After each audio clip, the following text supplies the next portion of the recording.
CUSA వైద్య పరికరం మెదడు కాలేయంలో వచ్చే చిన్న చిన్న కణతుల శస్త్రచికిత్స కోసం ఉపయోగపడుతుందని బసవతారకం ఇండో అమెరికన్ క్యాన్సర్ ఆసుపత్రి చైర్మన్ నందమూరి బాలకృష్ణ అన్నారు.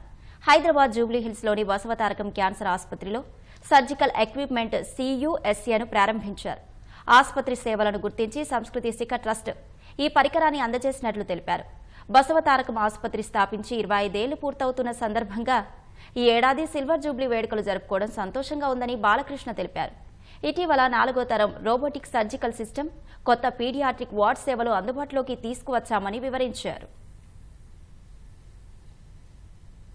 మెదడు మరియు కాలేయ శస్త్రచికిత్సల్లో బాగా ఉపయోగపడుతుంది. దీని ద్వారా చుట్టుపక్కల కణజాలం దెబ్బతినకుండా ట్యూమర్ కణితులను మాత్రమే తొలగించే అవకాశం ఉంటుంది. దీనివల్ల ఈ పరికరం ట్యూమర్ కణాలను వేగంగా తొలగించేందుకు ఉపయోగపడుతూ శస్త్రచికిత్స పట్టే సమయాన్ని తగ్గిస్తుంది కూడా. ఇది చుట్టుపక్కల కణజాలానికి హాని కలగకుండా ట్యూమర్ కణుతులను మాత్రమే సురక్షితంగా తొలగిస్తుంది. కణిత సమీపంలోని శరీర భాగాలపై ప్రభావం చాలా తక్కువగా ఉంటుంది. ఇది అస్పష్టమైన శరీర భాగాలలో దృఢమైన ట్యూమర్ కణుతులను వాటి తొలగింపును సులభతరం చేస్తుంది. శస్త్రచికిత్స చేసే వైద్యునికి ట్యూమర్ భాగం బాగా కనిపిస్తుంది మరియు శస్త్రచికిత్సలో రక్త నష్టాన్ని తగ్గిస్తుంది.